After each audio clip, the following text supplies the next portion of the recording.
¿Qué tal, amigo? Muy buen día.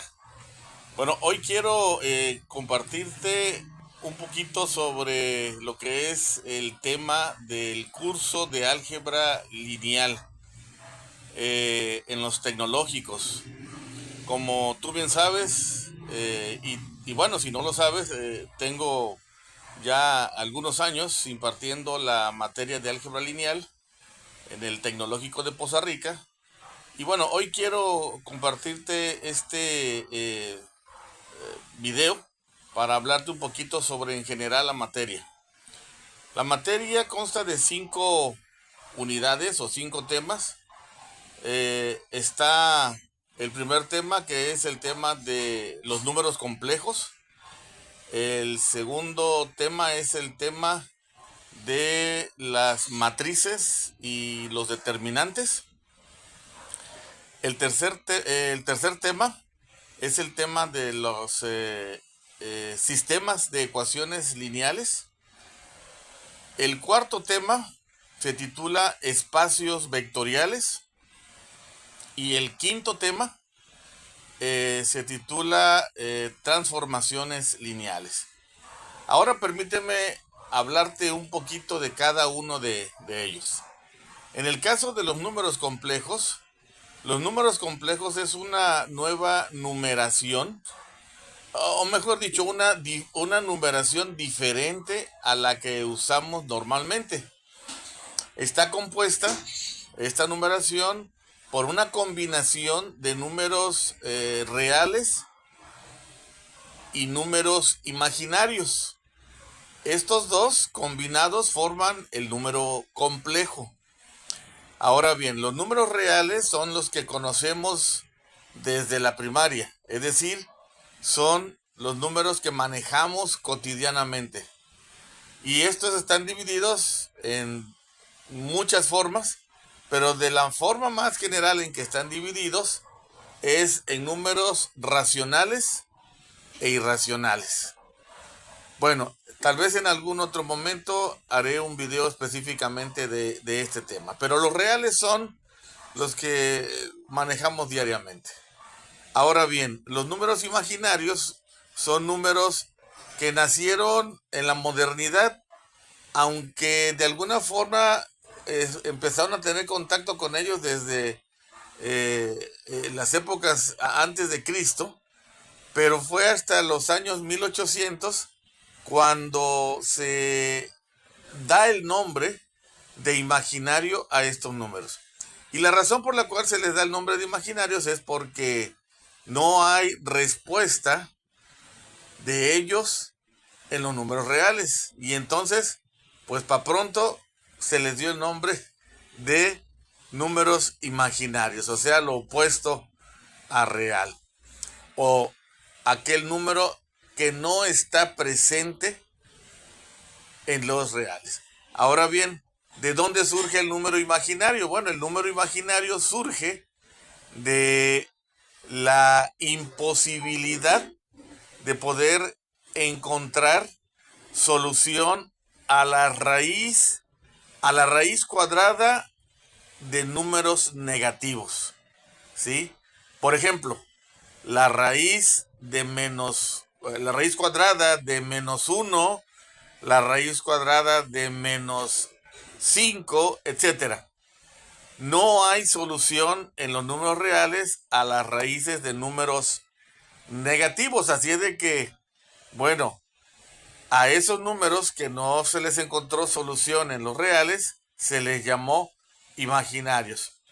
La numeración imaginaria, de alguna manera, también está asociada con los reales, porque aunque tenemos una unidad imaginaria llamada i y que su valor es raíz de -1,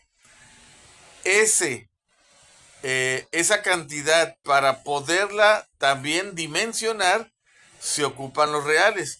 Así entonces, los números imaginarios son, por ejemplo, la i, el 2i, el 3i, o hacia los negativos, -i, -2i, -3i, etcétera. De manera que tenemos una numeración también infinita, desde -infinito i hasta más infinito y. Todo eso son la numeración imaginaria. Entonces, estos números imaginarios son los que se utilizan para, junto con los números reales, formar el número complejo. Ahora bien, también debo mencionar que los números imaginarios se pueden interpretar geométricamente en un plano o en una recta llamada la recta numérica de los números de i, que junto con la recta numérica de los números reales nos forman algo que se llama el número complejo, o mejor dicho, el plano complejo. El plano complejo entonces está compuesto por dos ejes, el eje imaginario y el eje real. Muy bien, en ese plano complejo se encuentran todos los números complejos. Los números complejos, su formato principal es un número real y un número imaginario. Los dos números asociados, relacionados, pegados, unidos por el signo del número imaginario. Por ejemplo, hablemos de un número complejo. Por ejemplo, el 2 más 3i. 2 más 3i es un número complejo. 2 es el número real, 3i es el número imaginario, juntos forman el número complejo. Y el signo del imaginario sirve para unir ambos términos, ambos números, tanto real como imaginario. Y bueno, los números imaginarios, es decir, los números complejos, también tienen otras tres formas de escribirse, así como la forma de 2 más 3i, que es llamada la forma estándar. También hay otras tres formas de escribirse. Una de ellas es la forma polar, otra es la forma trigonométrica y una más es la forma exponencial. Son cuatro formas en las que se puede presentar el número complejo.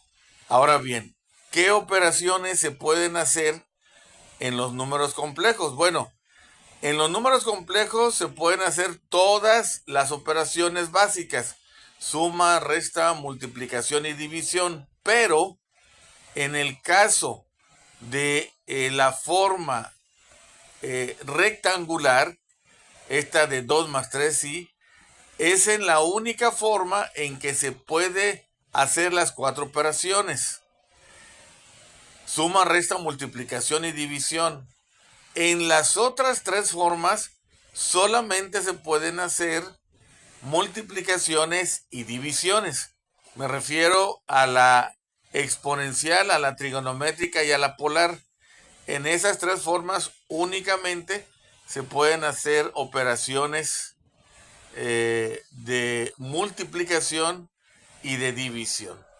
Muy bien, estas son entonces las operaciones que se pueden hacer con los números complejos.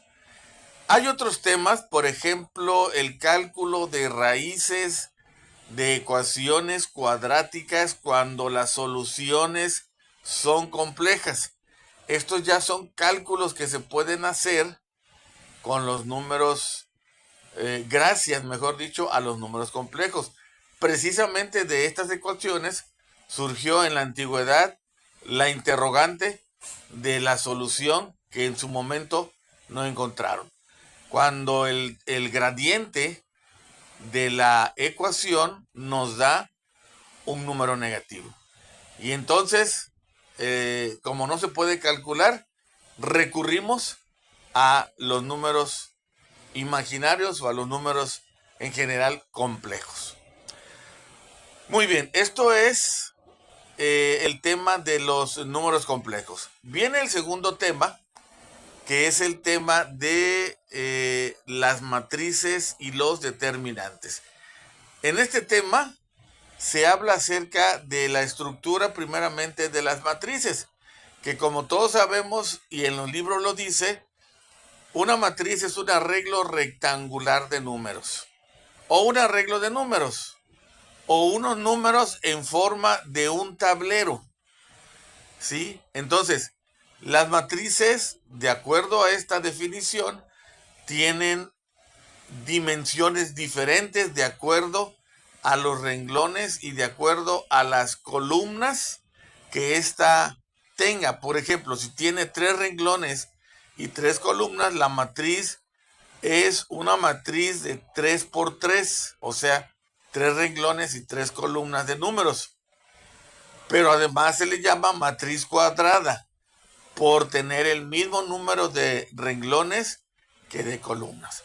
Y así las matrices se pueden dimensionar de acuerdo al número de renglones y al número de columnas.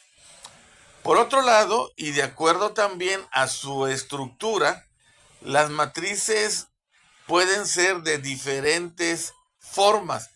Ya no estoy hablando de dimensiones, estoy hablando de formas. Y me refiero a los tipos de matrices de acuerdo a su forma. Por ejemplo, tenemos matrices triangulares, tenemos matrices inversas, que esta más bien se calcula a partir de otra. Tenemos matrices transpuestas, que también se calcula a partir de otra.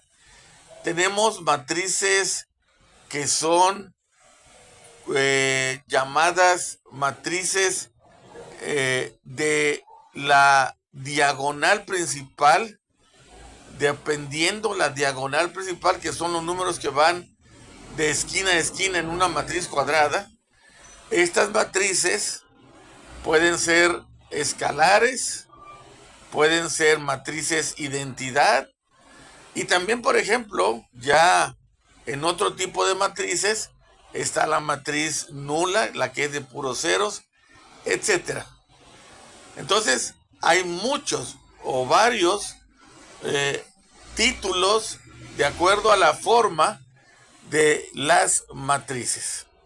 Ahora, ¿para qué sirven las matrices? Bueno, generalmente son información y sirven para organizar, estadísticamente hablando, cantidades. Obviamente ya depende de la materia, es el uso de la matriz que se le va a dar. Con ella también podemos más adelante, en temas más adelante, calcular, por ejemplo, una transformación lineal. Podemos ver cómo gira, cómo se expande, cómo se contrae un objeto a partir del uso matemático de las matrices. Pero esto es en el tema número 5. Ahora bien, viene el tema número 3. El tema número 3 son los sistemas de ecuaciones lineales. Aquí hablamos de ecuaciones lineales y de sistemas, o sea, conjunto de 2 o más ecuaciones lineales. Ese es un sistema. Y lo que se aborda en este capítulo, en este tema, es los métodos de solución de estas ecuaciones. Llegar al resultado o a la solución de estas ecuaciones a partir de nuevos métodos diferentes, pero también basados en aquellos métodos de igualación, suma, resta, sustitución que se vieron en el bachillerato.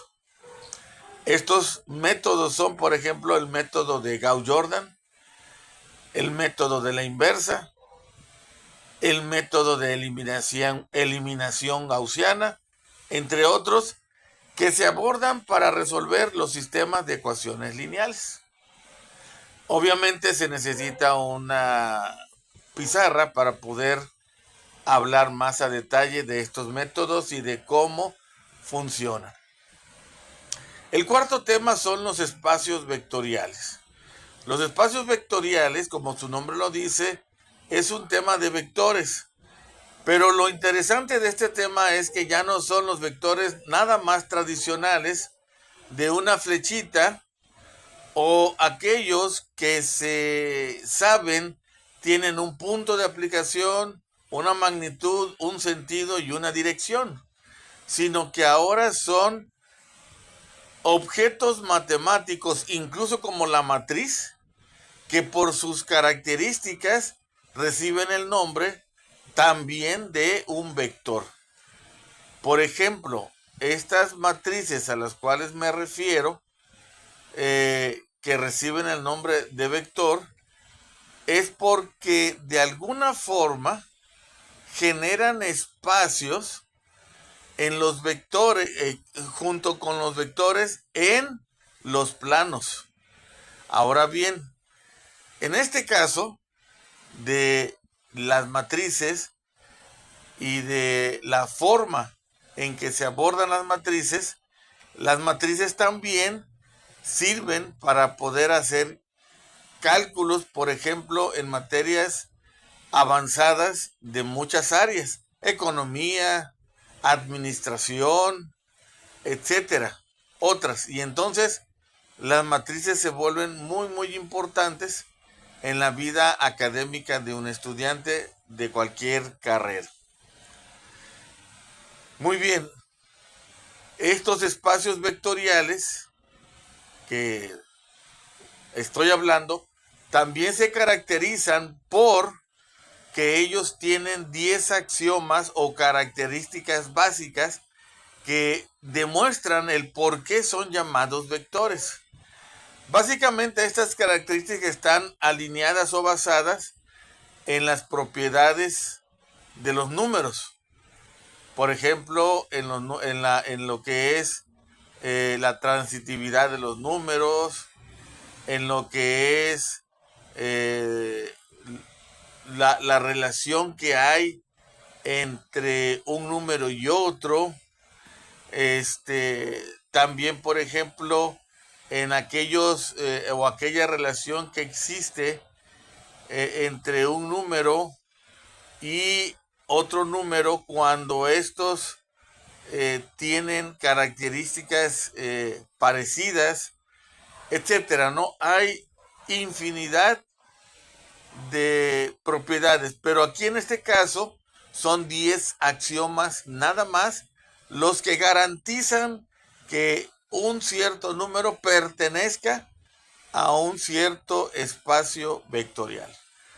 Por último, tenemos a las transformaciones lineales, que en donde se utilizan las matrices para cambiarle la forma a algunos objetos.